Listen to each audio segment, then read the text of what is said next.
बड़े आराम से बैठता है। क्या मतलब हुआ? इसी स्थान पर दूसरा भी आकर के बैठ गया बड़े आराम से। कोई थोड़ा सा चिपक के बैठ गया, उसका घुटना टच नहीं करता, उसका घुटना परेशान नहीं करता कि अरे यार तुम थोड़ा सा सरको वहां पे।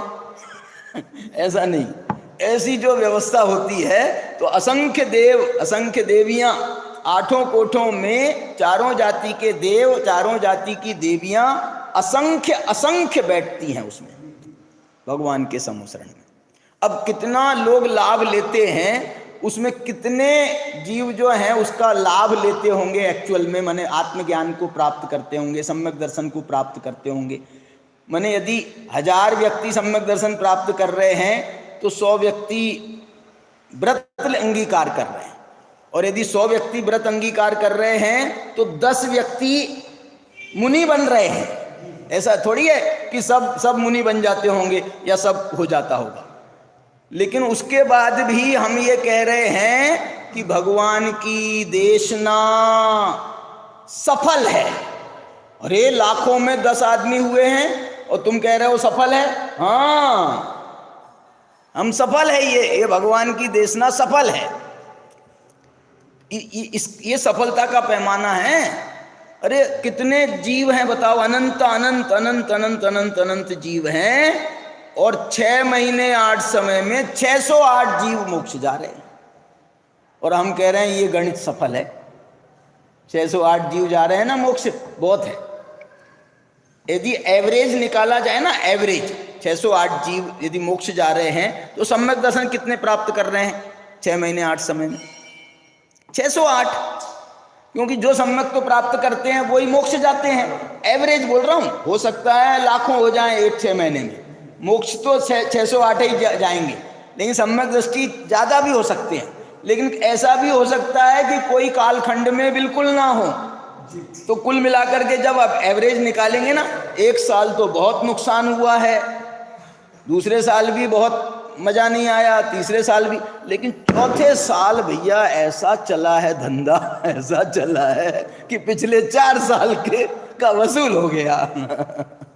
तो ऐसा जो है ये जम देवम सम देवम, ऐसा ये बांटते हैं।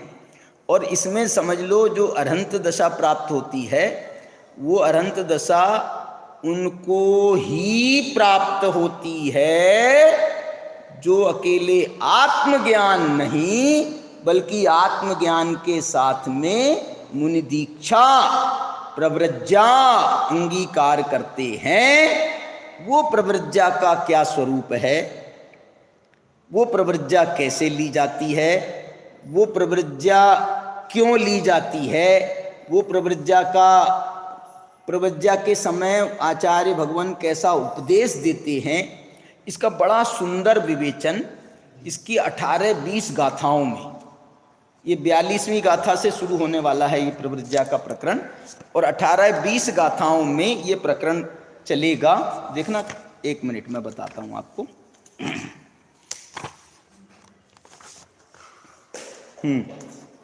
42 गाथा से शुरू होगा, 42वीं गाथा से। हाँ, तो 42वीं गाथा से वहाँ 62 गाथा तक तो कुल मिलाकर के ये अधिकार ही है। 21 गाथाएं बची हैं, और उसमें एक उपसंहार की 2 गाथाएं हैं। 19 गाथाओं में लगभग ये प्रव्रज्या का बड़ा सुंदर विवेचन। आप इसको, इसका ये हेडिंग दे सकते हो, प्रव्रज्या क्या, क्यों और कैसे। थोड़ा सा विवेचन प्रव्रज्या का कुंद भगवान ने इसमें उत्कृष्ट वर्णन किया है।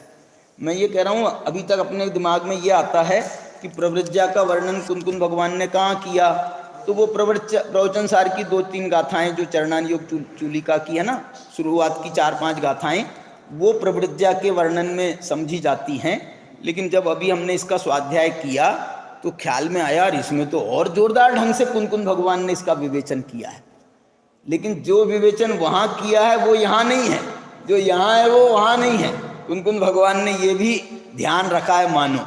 तो ऐसा सुंदर विवेचन है। तो वो प्रव्रज्या के स्वरूप की चर्चा अपन आगे करेंगे।